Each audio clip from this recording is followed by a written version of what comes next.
Heboh di media sosial penampakan tambang pasir di belakang SMA Negeri 1 Cimarga, Kabupaten Lebak, Banten.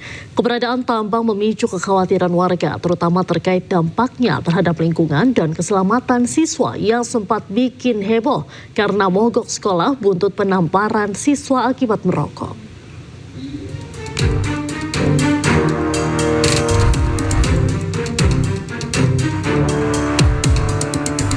Jagat media sosial dihebohkan beredarnya video area tambang pasir berukuran besar di belakang SMA Negeri 1 Cimarga, Kabupaten Lebak, Banten. Video ini langsung menuai perhatian publik karena terlihat dengan jelas aktivitas pertambangan pasir yang cukup masif dengan galian yang mengubah bentang alam di sekitar sekolah. Warga pun mempertanyakan legalitas aktivitas tambang tersebut karena lokasi tambang yang dekat dengan institusi pendidikan. Keberadaan tambang ini memicu kekhawatiran di kalangan masyarakat, terutama terkait dampaknya terhadap lingkungan dan keselamatan siswa. PLT Kepala Dinas ESDM Provinsi Banten, Ari James Faradi, mengatakan pihaknya akan menindaklanjuti dan mengecek keberadaan tambang pasir tersebut. Segala sesuatunya kan pasti izin itu udah ada tentang upaya pengelolaan dan pemantauan lingkungannya. Jadi kita akan melihat apakah itu berizin atau tidak yang pertama. Kalau berizin, kita akan lihat tanggung jawab perusahaan seperti apa terkait dengan good mining practice-nya dan juga laporan-laporan yang harus diberikan kepada kami.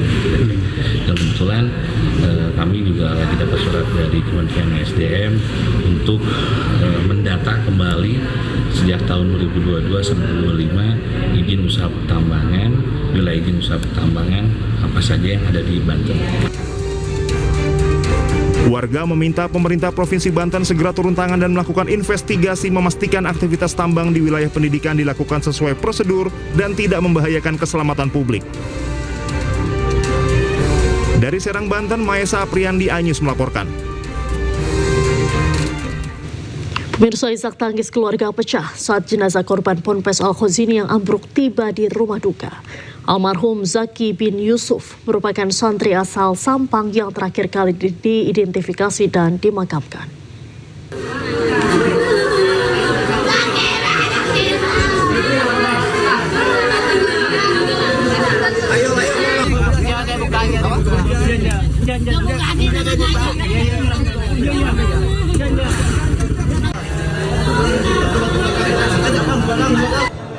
Keluarga histeris saat jenazah Zaki bin Yusuf tiba di rumah duka di Sampang, Jawa Timur.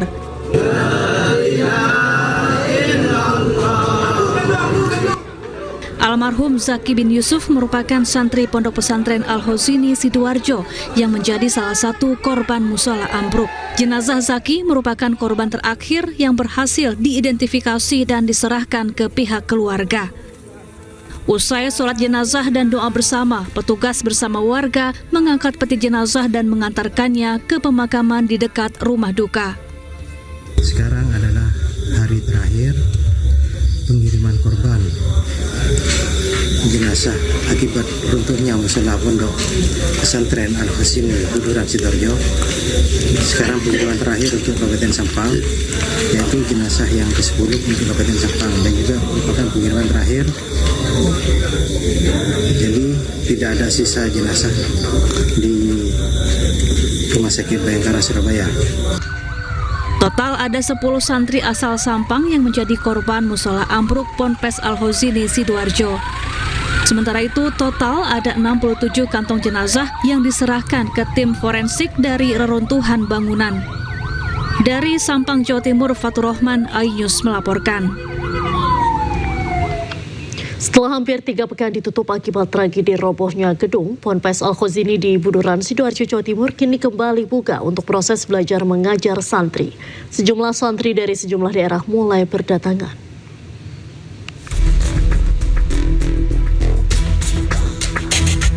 Garis polisi masih membentang di lokasi gedung pesantren Al-Khozini yang ambruk.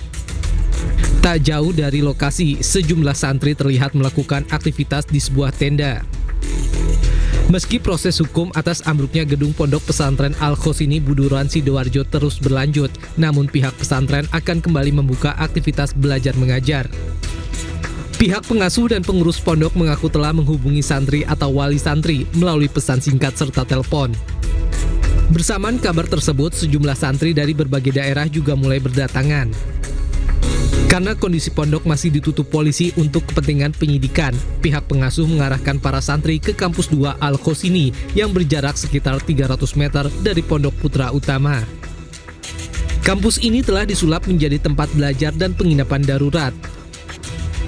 Jadi untuk sementara penampungan selama masih ada polis lain, kita gunakan di kampus 2, sudah kita hitung dengan jumlah calon santri yang akan kembali, insya Allah sudah bisa mencukupi. Pihak pengasuh dan pengurus Ponpes Al-Khosini menjamin aktivitas belajar mengajar santri tidak akan mengganggu proses penyidikan yang dilakukan di Treskrimsus Polda Jawa Timur. Dari Sidoarjo, Jawa Timur, Pramono Putra, iNews melaporkan. Beralih ke informasi lain, pemirsa, kasus penurunan paksa Ketua DPD Partai Nasdem dari dalam pesawat oleh pihak maskapai dan Afsek Bandara Kuala Namu atas permintaan polisi berujung somasi. 4 polisi yang diduga bertindak tak sesuai prosedur kini diperiksa di Propam Polda Sumut. Bukan orangnya. Ya sekarang kalian minta maaf, saya ditarik keluar tadi. Salah menarik, Pak. Ayo, siapa tadi yang tarik saya keluar? Iskandar ST, Ketua DPD Partai Nasdem Sumut ini mengamuk kepada petugas keamanan bandara dan maskapai karena dipaksa keluar dari dalam pesawat. Peristiwa ini terjadi di Bandara Kuala Namu, Deli Serdang, Sumatera Utara, Rabu, 15 Oktober 2025. Sementara Iskandar hendak bertolak dari Bandara Kuala Namu menuju Jakarta. Keributan yang terjadi di Garbarata ini pun sempat mengakibatkan penerbangan tertunda selama 20 menit. Tapi siapa yang tarik saya keluar?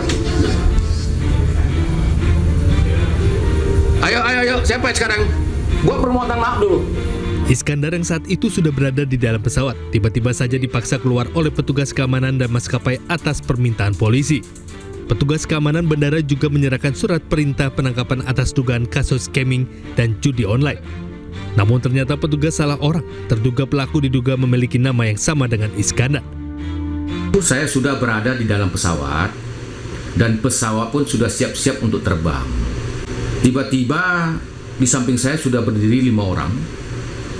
Di depannya itu adalah petugas Afsek, sedangkan ada sekitar 4 orang lagi di belakangnya itu menggunakan seragam dengan rompi dan ada juga yang berpakaian preman. Mereka meminta saya untuk keluar dari pesawat, untuk turun dari pesawat. Mereka memaksa karena mereka mengatakan ada kepolisian yang akan melakukan penangkapan. Pas di depan pintu keluar pesawat di Galbarata, ada 2 orang berpakaian preman yang saya duga adalah dari pihak kepolisian. Terus saya tanya, ada surat penangkapan terhadap saya? Kabid Humas Polda Sumut membenarkan peristiwa tersebut. Ia menyebut 4 orang anggota Polrestabes Medan yang menangani kasus scamming dan judi online mencurigai terduga pelaku berinisial I yang hendak melarikan diri. Hasil profiling anggota ternyata mereka mendapatkan ada inisial yang sama di manifest untuk pesawat. Maka anggota kami melakukan pengejaran pengejaran informasi ke Bandara Kuala Namu.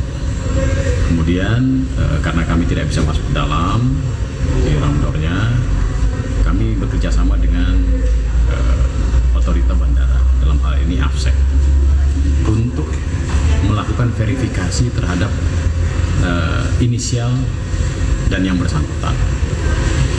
Dan hasil daripada pengecekan ternyata inisial yang kami cari tidak identik atau tidak sama.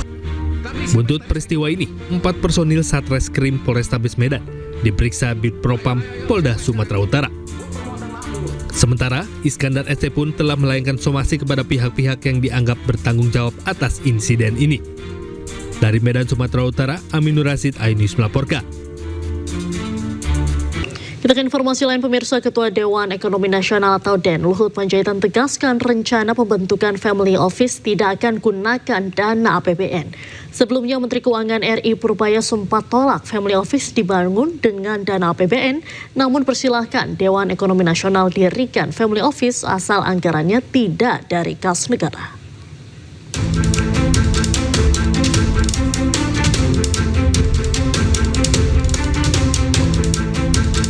Ketua Dewan Ekonomi Nasional Luhut Binsar Panjaitan menegaskan tak masalah Family Office dibangun tanpa anggaran pendapatan dan belanja negara. Menurut Luhut, Family Office bisa dikembangkan dengan biaya individu atau kelompok yang menaruh uangnya di dalam Family Office. Nggak ada yang salah itu, ya memang nggak ada yang mau dibiayain. Nanti bagaimana opung itu pembangunannya dari mana? Apa ya? Skema pembiayaan Family Office dari mana? Yang biayai dia sendiri, kan orang yang taruh duitnya di situ. Dia taruh duitnya di situ, di Indonesia, kita tidak pajakin waktu dia naruh, tapi waktu dia menginvestasikan proyek-proyek di Indonesia gitu yang kita pajakin. Sebelumnya, Menteri Keuangan RI Purbaya Yudi Sadewa menolak memakai dana APBN untuk membangun Family Office di Indonesia. Namun ia mempersilahkan Dewan Ekonomi Nasional mendirikan Family Office asalkan anggarannya tidak berasal dari kas negara. Saya udah denger lama isu itu, tapi biar aja. Kalau bisa bangun sendiri, bangun sendiri. Saya anggarannya nggak akan alih-alihkan. Saya fokus. Alokasi anggaran tepat, nanti pas pelaksananya tepat waktu, tepat sasaran, dan nggak ada yang bocor, itu aja. Pembentukan Family Office merupakan gagasan Luhut Binsar Panjaitan sejak ia menjabat sebagai Menko Maritim dan Investasi di era Presiden ke-7 RI Joko Widodo. Family Office adalah perusahaan swasta yang mengelola harta keluarga-keluarga kaya. Rencananya pemerintah akan menetapkan Family Office di Bali dan IKN. Dari Tim Liputan iNews melaporkan. Anda kembali di iNewsroom, pemirsa. Menko Polhukam 2019 hingga 2024 Mahfud MD minta KPK tidak pasif usut dugaan korupsi pembangunan WUSH. Ia pun meminta KPK panggil ekonom senior Antoni Budiawan terkait dugaan markup dalam proyek kereta cepat Jakarta-Bandung tersebut.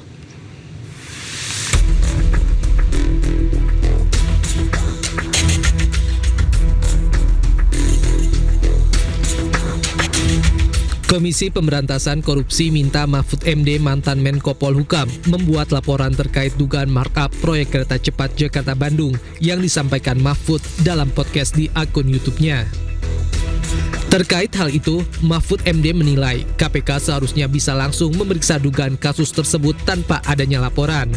Mahfud juga meminta KPK memanggil ekonom senior Antoni Budiawan sebab dialah yang sampaikan dugaan markup dalam proyek WUSH.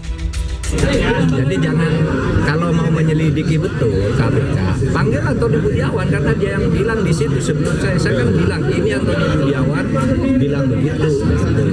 Kan gampang kalau itu. Dan sekarang ini mestinya kalau ada hal seperti itu tidak perlu laporan, langsung diselidiki. Itu perlu laporan tidak masuk akal. Mahfud meminta KPK tidak bersifat pasif untuk mengusut kasus dugaan korupsi pada pembangunan WUSH di masa pemerintahan Presiden ke-7 RI Joko Widodo. Tim Liputan iNews melaporkan. Sebelumnya, Ketua KPK Setio Budianto menanggapi terkait dugaan markup di proyek kereta cepat WUSH yang disebutkan mantan Menko Polhukam Mahfud MD. KPK berharap apa yang diinformasikan oleh Mahfud memiliki data pendukung. Sementara itu, menurut pengamat kebijakan publik Agus Pambagio, dugaan tersebut kemungkinan hanya penyesuaian kurs mata uang asing.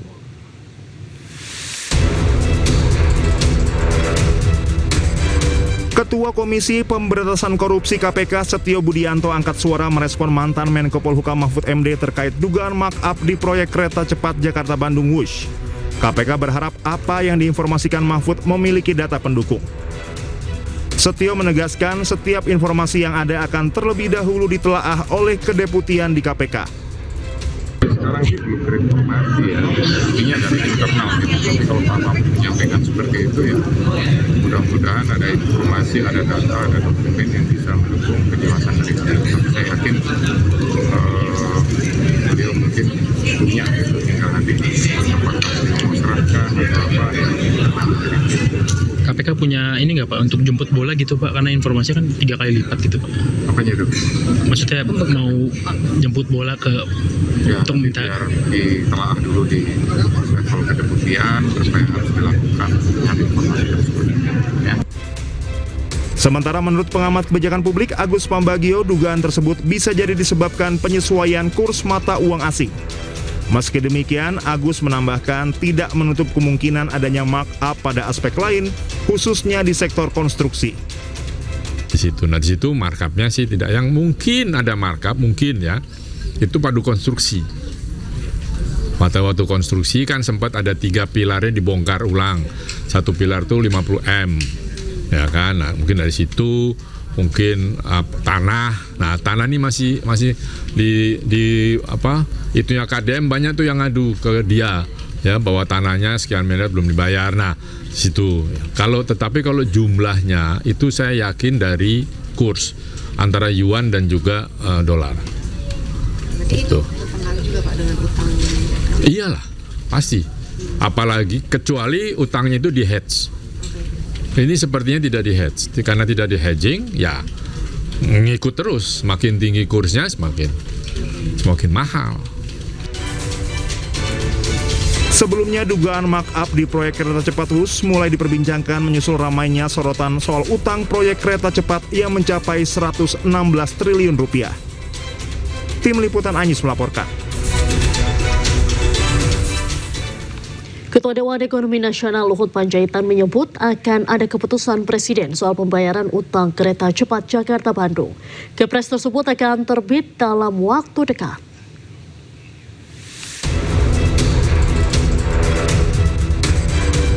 Ketua Dewan Ekonomi Nasional Luhut Binsar Panjaitan mengungkapkan, permasalahan utang proyek kereta cepat Jakarta-Bandung serupa dengan proyek LRT Jabodebek. Luhut telah mengusulkan skema pembayaran utang kereta cepat Jakarta-Bandung kepada CEO Danantara Rosan Ruslani. Bahkan ia percaya diri dalam waktu dekat akan terbit Kepres tentang hal tersebut. Nunggu Kepres saja, ada Kepres dari Presiden mengenai timnya, dan saya sudah koordinasi dengan Pak Rosan, karena dulu saya yang nanganin, jadi supaya berlanjut, saya sudah beritahu Pak Rosan, dan Pak Rosan juga sudah sepakat untuk segera kita tangani bersama-sama. Dipakai dividen.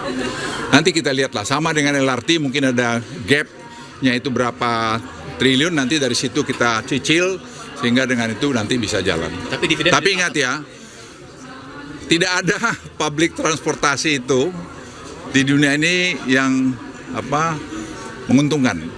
Selalu banyak subsidi pemerintah, tapi tentu harus subsidi yang betul-betul terukur. Di sisi lain, mantan Menko Polhukam Mahfud MD menilai ada dugaan markup dalam proyek kereta cepat Jakarta-Bandung. Padahal saat itu banyak pihak yang menolak pembangunan proyek kereta cepat. Hal itu bisa menjadi celah untuk mengungkap dugaan pelanggaran hukum terjadi pada proyek ambisius era Jokowi tersebut. Nah sekarang kita tidak mampu bayar. Ketika mau dipindah ke Cina ini, Pak Yonan, Ignatius Jonan, Menteri Perhubungan waktu itu, menyatakan tidak setuju. Pak, ini tidak visible. Kata Pak Yonan. Kata Pak Yonan. Pak Yonannya dipecat. Diganti kan? Sudah itu dia manggil ahli, namanya Agus Pambagio. Presiden manggil nih. Pak Jokowi? Iya, Pak Jokowi. Sesudah mecat Jonan, dia ditanya, Pak Agus gimana ini? Pak, ini tidak visible, rugi negara. Ini menurut Agus? Menurut Agus Pambagio. Yang Bapak tonton yang saya tonton itu. Rugi negara. Ini atas ide siapa? Kata Agus. Kok bisa dari Jepang pindah ke situ dan biayanya besar? Atas ide saya, kata Jokowi. Kata Presiden, atas ide saya sendiri, gitu. PT KCIC, Kereta Cepat Jakarta-Bandung, menyisakan utang dengan jumlah fantastis. Jumlah hutang yang ditinggalkan bernilai fantastis yaitu 116 triliun rupiah. Dari Jakarta, Tim Liputan iNews melaporkan. Sementara itu, Presiden ke-7 RI Joko Widodo melengos saat dimintai tanggapan terkait beban utang proyek kereta cepat WUS yang mencapai triliunan rupiah. Jokowi enggan berkomentar dan memilih membalikan badan.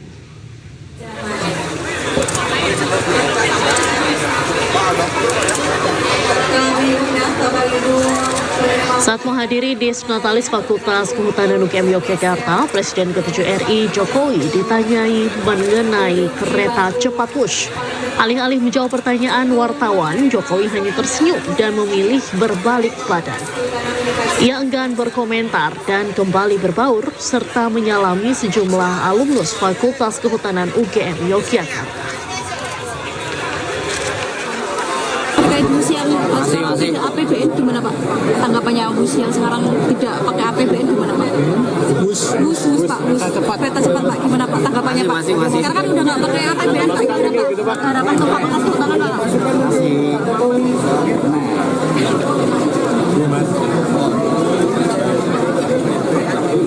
Pasca ratusan siswa keracunan akibat menyantap menu makan bergizi gratis di Yogyakarta mengalami trauma. Beberapa anak mengaku trauma untuk menyantap menu makan bergizi gratis.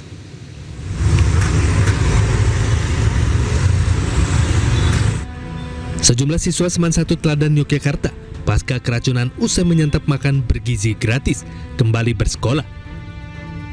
Kegiatan belajar mengajar di sekolah tetap berlangsung normal meski sebanyak 426 siswa dilaporkan mengalami gejala keracunan. Pasca kejadian ini, siswa mengaku trauma untuk kembali menyantap menu MBG. Kemarin mengaku trauma nggak Pak yang mengalami gejala keracunan itu Pak? Oh ya, kemarin makanya pada hari kemarin, hari Kamis itu kan terus sisa 420. Itu karena ada anak-anak yang Pak takut Pak masih trauma. Ya. Sebelumnya sebanyak 426 pelajar SMA Negeri 1 Yogyakarta mengalami sakit perut hingga diare usai menyantap menu makan bergizi gratis. Menyusul kejadian tersebut, program MBG untuk sementara waktu terpaksa dihentikan hingga 2 minggu ke depan untuk dilakukan uji lab makanan yang disantap oleh para siswa. Dari daerah istimewa Yogyakarta, Gali Wisma Ainis melaporkan. SPPG bermasalah dituding sebagai biang kerok keracunan massal akibat konsumsi makan bergizi gratis. Kepala Badan Gizi Nasional menyebut 106 SPPG nakal sudah dihentikan untuk sementara.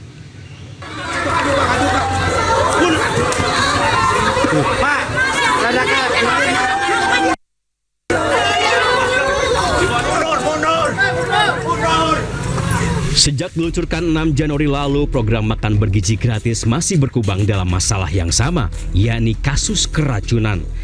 Jaringan Pemantau Pendidikan Indonesia atau JPPI mencatat hingga 12 Oktober 2025, korban akibat MBG mencapai 11.566 orang. Terbaru terjadi di SMA 1 Yogyakarta, 491 siswa anak alami keracunan. Wali Kota Yogyakarta Hasto Wardoyo langsung hentikan sementara SPPG Wirobrajan sebagai penyuplai MBG. Kasus keracunan akibat MBG kembali terjadi di Cisarua, Bandung Barat. 449 siswa dan sejumlah sekolah jadi korban. Badan Gizi Nasional langsung menghentikan sementara SPPG di wilayah tersebut. Hal yang sama terjadi di Tulungagung, Jawa Timur. 68 siswa SMPN 1 Boyolangu dan SDN 1 Tanggung alami keracunan MBG. Wakil Gubernur Jawa Timur Emil Dardak seketika hentikan SPPG di Kecamatan Campradat. Satuan Pelayanan Pembunuhan Gizi atau SPPG selama ini dituding sebagai biang kerok penyebab keracunan massal. Ketua Badan Gizi Nasional Dadan Hindayana menyebut banyak SPPG yang abai dalam menjalankan SOP. Ia juga menyebut sudah menutup sementara 106 SPPG untuk melakukan evaluasi. SPPG yang lalai seperti itu ditutup untuk sementara untuk perbaikan dan sekarang itu ada 106 kan yang ditutup sementara, baru akan 12 dirilis lagi setelah perbaikan itu diselesaikan. Pemerintah mengklaim sudah mengolah 1,4 miliar porsi MBG per hari dengan anggaran 335 triliun, sementara SPPG nakal terus dipantau untuk melakukan perbaikan. Tim Liputan iNews melaporkan. Di tengah sorotan publik atas maraknya kasus keracunan makanan bergizi gratis atau MBG di sejumlah daerah, Yayasan Kamala Bayangkari memulai operasi perdana pembagian program serupa di Purworejo, Jawa Tengah. Kegiatan ini dilakukan dengan pengawasan ketat guna memastikan kualitas dan keamanan makanan yang dibagikan.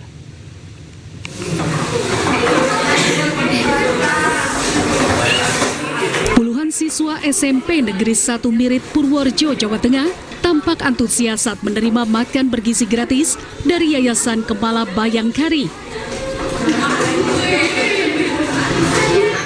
Pada operasi perdana kali ini, para siswa mendapatkan bistik daging sapi, tahu crispy, buncis, wortel, jeruk, serta susu. Menu tersebut disusun untuk memenuhi kebutuhan gizi seimbang sekaligus menggugah selera anak-anak. Siswa pun mengaku senang dengan kehadiran program MBG ini. Sebelumnya banyak murid memilih membawa bekal dari rumah. Pada operasi perdana ini, Yayasan Kepala Bayangkari membagikan 1022 paket MBG untuk siswa PAUD hingga SMP. Per hari ini SPPG Polres Kebumen sudah mulai beroperasi dengan jumlah penerima manfaat 1022. Untuk saat ini kami berada di SMP Negeri 1 Mirit dengan jumlah siswa 254 siswa. Melalui program ini, Yayasan Kepala Bayangkari berharap dapat memulihkan kepercayaan masyarakat terhadap program makan bergizi di sekolah. Dari Purworejo, Jawa Tengah, Johartoyo, iNews melaporkan. Sementara itu, Kapolri Jenderal Listio Sigit Prabowo meresmikan 35 SPPG baru di Jawa Tengah. Menurut Listio, SPPG harus dipantau untuk memastikan tidak ada makanan berbahaya.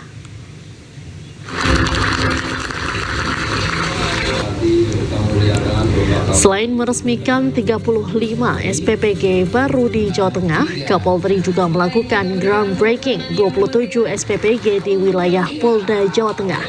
Pembangunan 35 SPPG baru ini menurut Kapolri bisa memenuhi kebutuhan gizi 2,3 juta anak dan membuka lapangan kerja hingga 33.000 orang.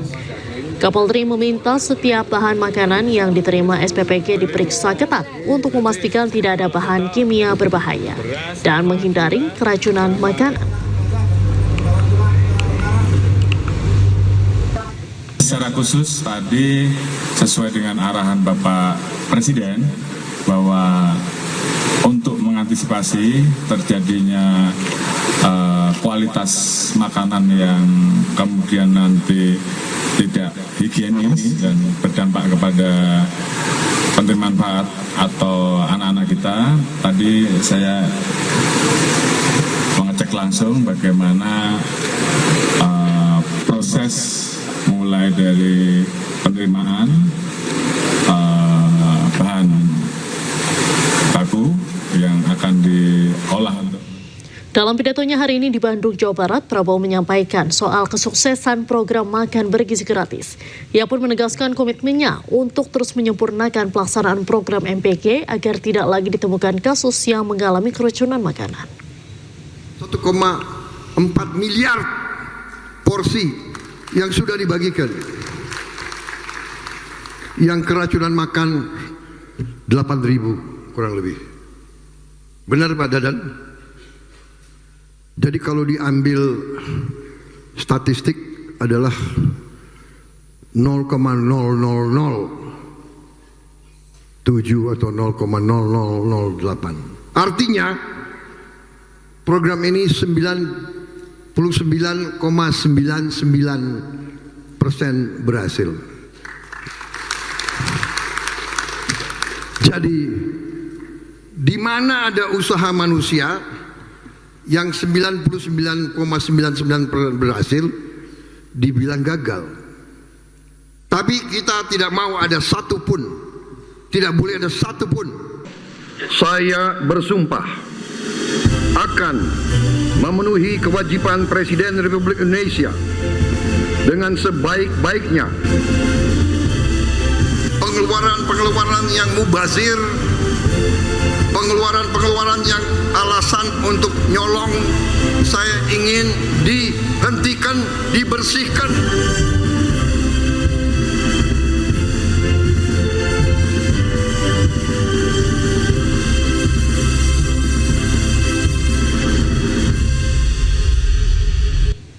Pemerintah meluncurkan bantuan langsung tunai bagi 35 juta penerima manfaat. BLT senilai 300.000 ini akan diberikan pada bulan Oktober hingga Desember dan mulai dicairkan pada minggu depan.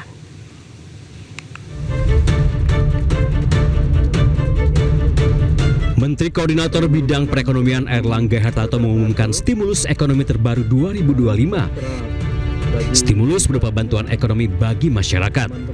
Airlangga menyebut program ini diluncurkan setelah Presiden Prabowo Subianto meminta adanya pemberian tambahan BLT bagi 17,2 juta keluarga dari sebelumnya 18,3 juta penerima.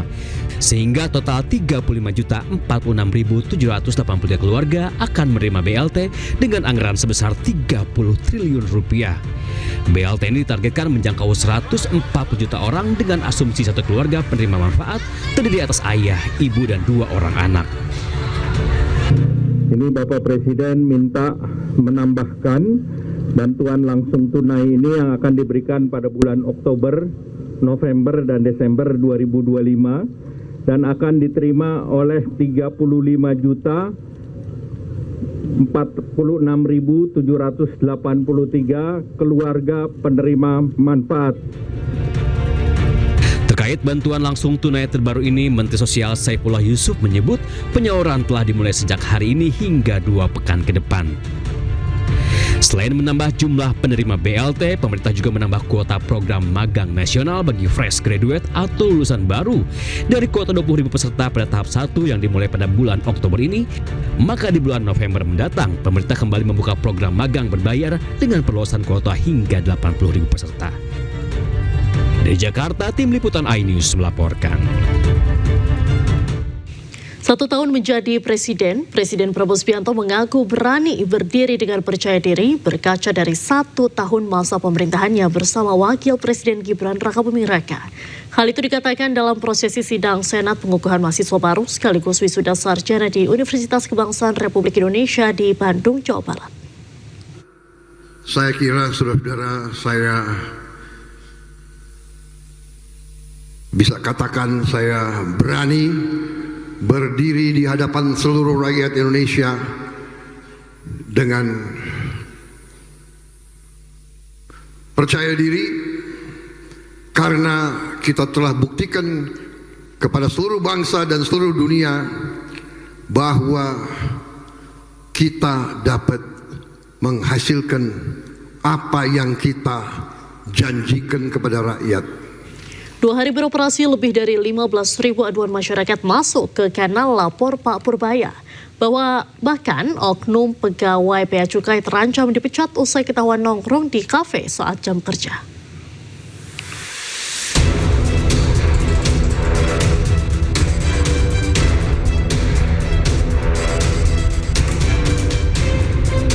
Baru 2 hari beroperasi, Kanal Lapor Pak Purbaya, layanan sarana masyarakat untuk sampaikan keluhan atau kendala terkait bea cukai dan pajak, dibanjiri belasan ribu aduan.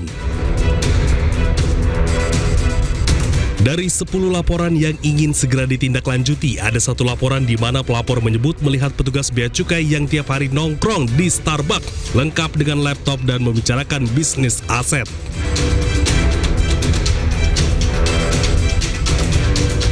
Terkait hal itu, Purbaya ungkap akan segera menindak tegas, bahkan tak akan segan memecat oknum pegawai tersebut. Gimana anak buah lu begitu? Ini akan kita tindak ya. Ini lengkap tempatnya, ini cuma saya alamatnya lengkap, ini lengkap, jadi pasti bisa kita akan kejar. Jadi saya baru tahu, walaupun kita udah mau gebrak-gebrak, masih ini di bawah seperti ini, artinya mereka nggak peduli. Dianggapnya saya main-main. Bilang, hari Senin ke depan, kalau ada yang ketemu begini lagi, aku akan pecat. Walaupun katanya mecat pegawai negeri susah, saya akan pecat. Saya persulit hidupnya. Masa nongkrong di Starbucks berpakai seragam, gak kira-kira lu. Sebelumnya, Menteri Keuangan RI Purbaya Yudi Sadewa meluncurkan layanan pengaduan bernama Lapor Pak Purbaya. Masyarakat dapat langsung mengirim laporan melalui WhatsApp di nomor 0822 4040 6600. Setiap laporan harus mencantumkan nama lengkap dan email supaya dapat ditindaklanjuti oleh tim Kementerian Keuangan. Tim Liputan iNews melaporkan. Indonesia terus tingkatkan kemampuan pertahanan negara. Menteri Keuangan Purbaya Yudi Sadewa anggarkan pembelian pesawat tempur buatan Cina.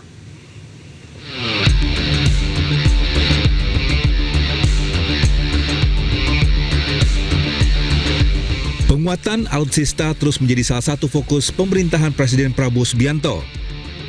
Pertahanan udara Indonesia pun akan diperkuat.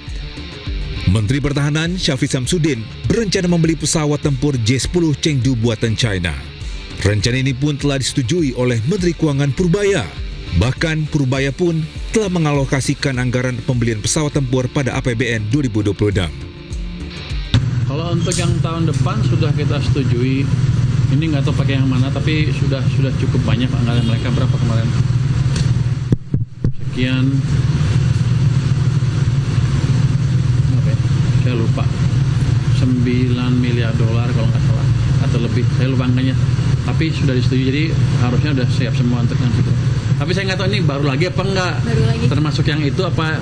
Tapi kalau ya harusnya sih yang disebutkan sudah masuk yang dianggarkan itu harusnya sih. Tapi saya sudah baca cek lagi apa dia mau impornya tahun depannya lagi atau kapan. Tapi yang dia minta selama ini sudah kita penuhi. Jet buatan negeri tirai bambu ini dilengkapi berbagai macam senjata termasuk PL-15. PL-15 adalah rudal udara jarak jauh yang memiliki jangkau 200 hingga 300 km. J-10 Chengdu pernah digunakan Pakistan untuk menembak jatuh jet tempur Rafale dan Su-30 saat konflik berkecambuk dengan India pada Mei lalu. Tim Liputan iNews melaporkan. Saya bersumpah akan memenuhi kewajiban Presiden Republik Indonesia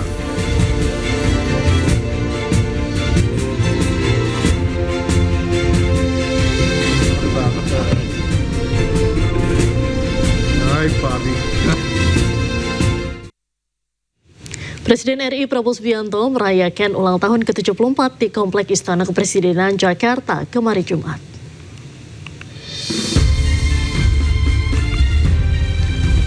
Melalui akun media sosial Instagram, Presiden Prabowo Subianto membagikan momen perayaan sederhana yang dihadiri orang terdekatnya, putra sematawayang Didit Hadi Prasetyo dan ada pula Titik Soeharto.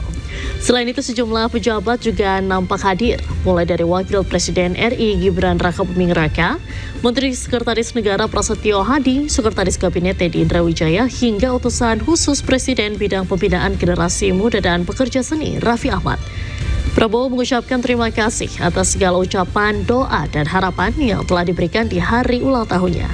Ia pun mengungkap rasa syukur tersebut menjadi sumber semangat dan kekuatan Prabowo untuk terus mengabdi kepada bangsa negara dan seluruh rakyat Indonesia.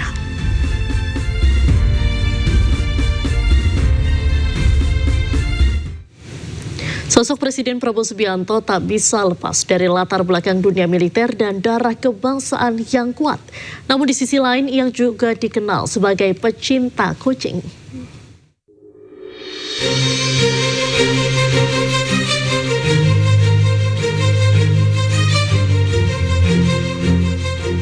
Presiden Prabowo yang lahir pada 17 Oktober 1951 menghabiskan masa kecil di sejumlah negara mengikuti ayahnya Sumitro Joyo Hadikusumo. Setelah Prabowo menyelesaikan studi menengahnya di luar negeri, Prabowo lulus dari Akademi Militer Nasional tahun 1974.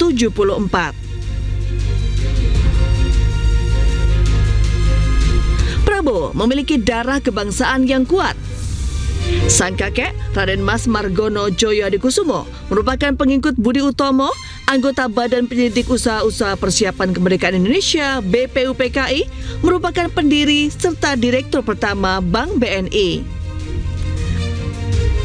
Sementara ayahnya, Sumitro Joyo Hadikusumo, adalah ekonom dan pernah menjadi Menteri Perindustrian di Kabinet Nasir tahun 1952 dan Menteri Keuangan pada Kabinet Wilopo.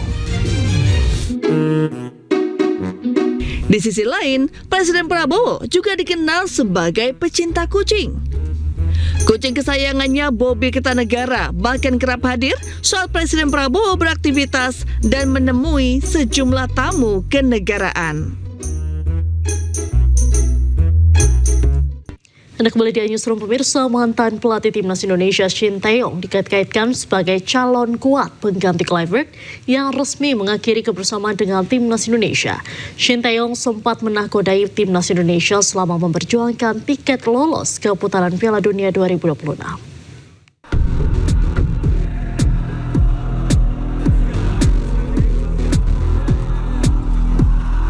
Sejak kegagalan timnas melaju ke Piala Dunia 2026, banyak penggemar yang mengungkit sosok mantan pelatih timnas Indonesia Shin Tae-yong. Apalagi Coach Shin baru saja menganggur usai dipecat Ulsan HD. Selain itu, Shin Tae-yong juga dikaitkan sebagai calon kuat pengganti Patrick Kluivert yang resmi mengakhiri kebersamaan dengan timnas Indonesia. Bukan tak mungkin Shin Tae-yong masih dipertimbangkan untuk menjadi pengganti Kluivert. Ya, menurut saya sama juga maksudnya.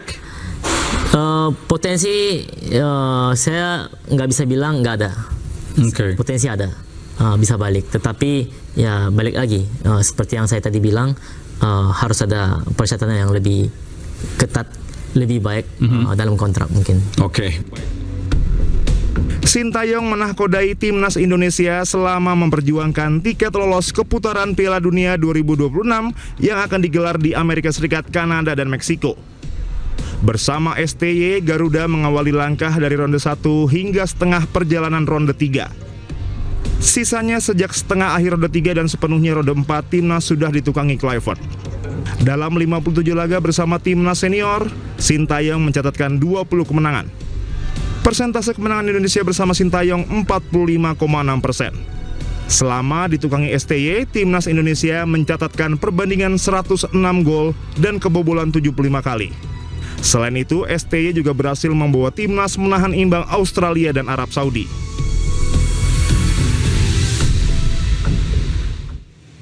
Patrick Kluivert resmi mengakhiri kerjasama dengan timnas Indonesia. Pelatih Shin Tae-yong kembali digadang-gadang akan kembali ke timnas Indonesia. Namun Roni Pangemanan, pengamat sepak bola, menyatakan karakter pelatih yang cocok untuk Indonesia adalah Louis van Gaal. Karakter pelatih seperti apa sih Bung Ropan yang cocok untuk timnas Indonesia? Ya kalau bicara karakter ya disiplin tentunya, harus tegas, keras ya. Tipikal juga STY, banyak yang menyukai ya karena sangat disiplin sekali. Cuma sekarang mungkin hanya soal komunikasi saja, yaitu yang dikeluhkan oleh PSSI sejauh ini ya. Tapi saya pikir kalau dengan pelatih yang punya track record yang sangat bagus seperti Louis van Gaal, ya tentunya ini dia bisa berkomunikasi dengan apapun, dia bisa lakukan dengan bahasa Belanda. Kemudian pemain-pemain kita kan abroad itu sudah menjadi WNI, semua bisa bahasa Belanda, bahasa Inggris juga oke, dan mungkin dia akan cepat beradaptasi dengan bahasa Indonesia. Jadi kalau bicara dengan karakter ya, atau dia lebih tepat memang Louis van Gaal. Tapi itu dia, selain Louis van Gaal, Paulo Bento harus dicoba, saya bilang. Itu selain itu, ada Jesus Casas juga. Ini pelatih-pelatih yang tipikal sangat tegas, sangat disiplin di dalam meramu ya atau menangani sebuah tim, dan Indonesia cocok seperti itu. Kalau Louis van Gaal itu Diandra, jadi dia punya gaya style permainan, ada bisa beberapa pola. Terutama dengan pola 3-4-3 dia bisa, karena di Ajax juga pernah menerapkan itu, dan itu kan disukai juga oleh STY sebelumnya. Jadi dia banyak 4-4-2 juga dia bisa melakukan itu di Barcelona, dengan tim nasional Belanda 4-3-3. Jadi dia bisa menyesuaikan dengan beberapa sistem permainan dengan style gaya dari Louis van Gaal. Itu kelebihan, keunggulan dari dia. Kalau nama Louis van Gaal mencuat, kian santer disebut-sebut bakal menjadi pelatih timnas Indonesia menggantikan Patrick Kluivert. Melalui akun pribadinya, Van Gaal menyebut akan mengumumkan informasi besar pada hari Senin mendatang.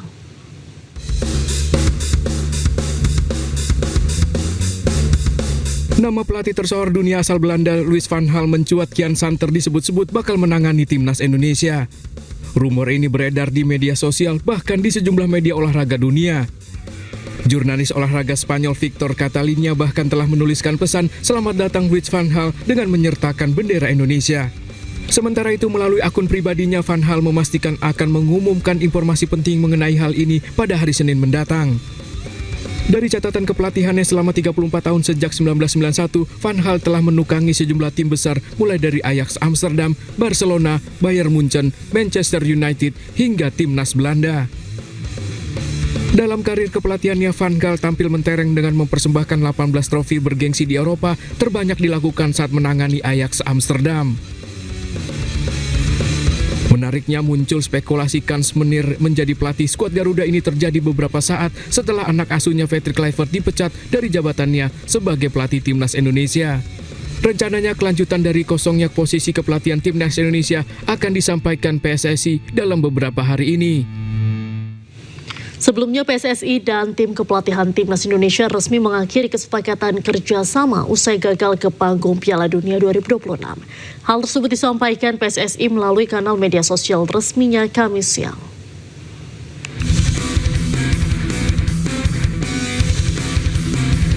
Dunia sepak bola Indonesia kembali diguncang kabar mengejutkan.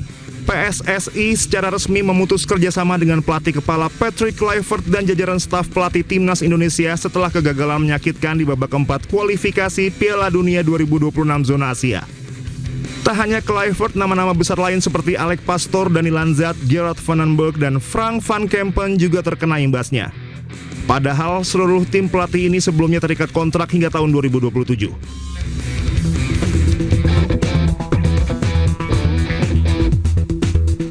Lewat pernyataan resmi yang dirilis pada Kamis 16 Oktober 2025, PSSI dan tim kepelatihan timnas Indonesia secara resmi menyepakati pengakhiran kerjasama lebih awal melalui mekanisme mutual termination. Kesepakatan ini ditandatangani antara PSSI dan para pihak di tim kepelatihan yang sebelumnya terikat kontrak kerjasama berdurasi 2 tahun. PSSI menjelaskan keputusan ini diambil setelah mempertimbangkan berbagai aspek internal dan arah strategis pengembangan sepak bola nasional. Tim pelatih asal Belanda ini dipastikan tidak lagi menangani timnas Indonesia baik di level senior, U23 maupun U20.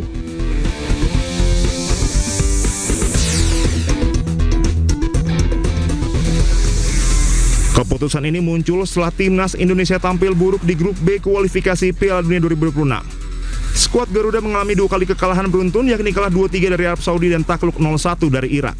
Hasil ini menempatkan timnas Indonesia sebagai juru kunci grup, sekaligus mengubur harapan besar masyarakat untuk melihat Garuda terbang ke panggung dunia. Pemecatan Patrick Kluivert turut disorot media asing asal Belanda ESPN Nederland. Sementara mayoritas warganet mendukung penuh keputusan PSSI mendepak Patrick Kluivert dari kursi kepelatihan. Tak sedikit yang bertanya siapa penggantinya. Mereka meminta PSSI agar lebih berhati-hati memilih pelatih. PSSI resmi mengakhiri kerjasama dengan tim kepelatihan tim nasional Indonesia termasuk pelatih Patrick Kluivert. Menteri Sekretaris Negara Prasetyo Hadi menghormati keputusan tersebut dan meminta PSSI segera mencarikan pengganti. Dalam hal ini Prasetyo berharap para penggawa timnas tidak patah semangat dan terus memperbaiki kualitas ke depan.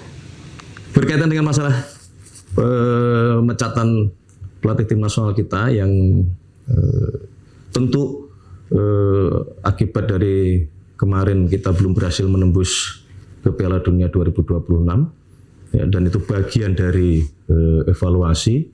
Nah tentunya kami pemerintah menyambut baik keputusan dari PSSI untuk memberhentikan pelatih Patrick Kluivert dan kemudian untuk sesegera mungkin bisa mencari penggantinya, karena bagaimanapun kita tidak boleh patah arang, kita harus terus yakin, terus berusaha untuk memperbaiki kualitas tim nasional kita sehingga diharapkan pada saatnya nanti apa yang menjadi mimpi dari 287 juta rakyat Indonesia untuk timnas kita bisa berlaga di kancah Piala Dunia dapat.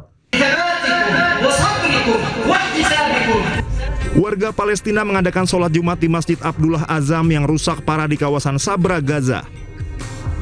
Mereka antusias melaksanakan sholat Jumat setelah 1 pekan gencatan senjata Hamas Israel berlaku. Sejumlah warga tetap melaksanakan sholat Jumat berjemaah dikelilingi bangunan masjid yang hancur. صلي في أي مكان يشاء الله تبارك وتعالى وتيسر أمره بحول الله، لكن أنا أقول إذا قدر الله تبارك وتعالى ستعمر بيوت الله وستعمر بيوتنا. المسجد أكثر من 90% من المسجد مدمر، وطبعا البقعة الصغيرة التي استصلحناها في المسجد تمام لكي تقام الصلوات وتقام شعائر الله عز وجل، فهذا من فضل الله عز وجل نحن قدرنا في هذا الوقت القصير أن نحن نسترجع والهمم ونعيد الصلاة ونعيد المصلين إلى إتمام الشعائر الله عز وجل وإتمام الصلوات الخمس. Gencatan senjata Israel Hamas berlaku sejak 10 Oktober 2025. Kesepakatan berisikan pembebasan sandera dan mundurnya tentara IDF dari tanah Gaza. Gencatan senjata Israel Hamas diisi dengan saling tuding. Kedua kubu saling menyalahkan atas pelanggaran gencatan senjata di jalur Gaza.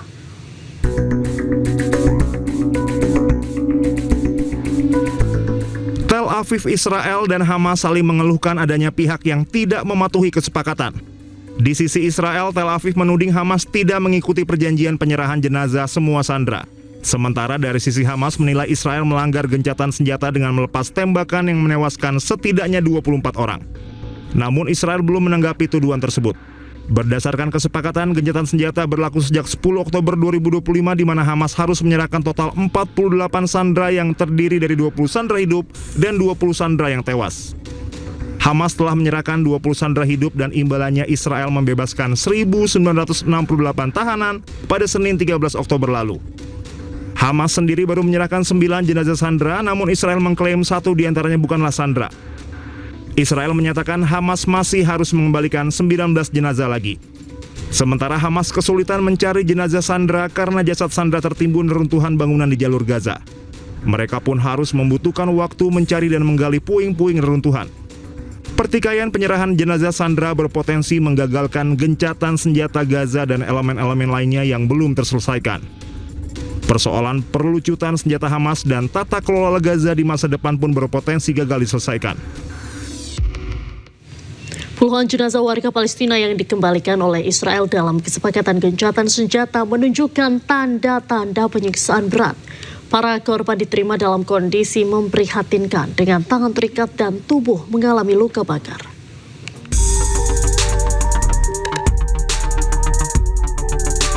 Kementerian Kesehatan Palestina kembali menerima 30 jenazah warga Gaza melalui Palang Merah Internasional atau ICRC. Dari hasil pemeriksaan, kondisi fisik para jenazah terdapat luka-luka yang menunjukkan penyiksaan berat dan bekas luka bakar di tubuh-tubuh korban. Otoritas kesehatan di Gaza menduga para tahanan yang jenazahnya dikembalikan Israel diperlukan secara tidak manusiawi. Pihak berwenang di Gaza menyerukan pembentukan Komisi Internasional Independen untuk menyelidiki kejahatan mengerikan yang dilakukan Israel terhadap para korban. في بعضها كان عاري من الملابس وفقط يوجد بوكسر ومنها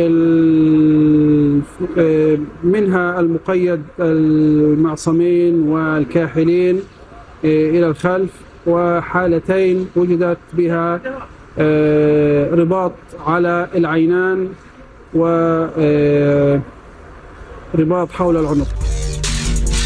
Sejak 10 Oktober lalu, Hamas Israel sepakat menggelar gencatan senjata dengan bertukar tahanan hidup maupun mati. Sejak kesepakatan tersebut, sudah 120 jenazah warga Palestina dipulangkan Israel.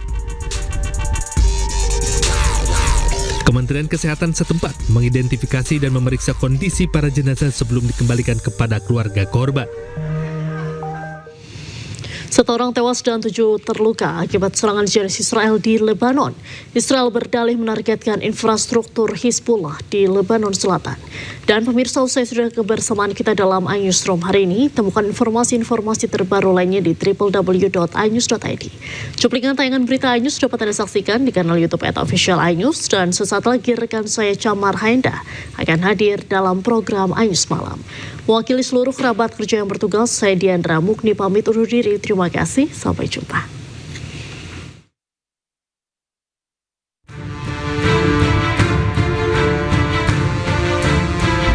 Pasukan militer Israel menggempur target-target kelompok Hizbullah dan sekutunya di wilayah Lebanon Selatan pada Kamis waktu setempat. Kementerian Kesehatan melaporkan setidaknya 1 orang tewas dan 7 lainnya terluka dalam serangan tersebut. Rekaman menunjukkan petugas pemadam kebakaran berjuang memadamkan api besar di Ansar setelah serangan rudal terhadap fasilitas industri. Beberapa truk pemadam kebakaran bergegas ke lokasi kejadian, sementara kru berupaya mengendalikan api. Militer Israel melancarkan sedikitnya 12 serangan rudal terhadap wilayah Lebanon Selatan dan Timur.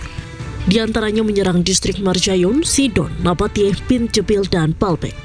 Tentara Israel mengklaim serangan itu menargetkan lokasi yang digunakan untuk menyembunyikan aktivitas teror oleh Hizbullah. Presiden Lebanon pun mengecam serangan Israel yang dinilai sebagai pelanggaran kesepakatan gencatan senjata yang berlaku sejak November tahun lalu.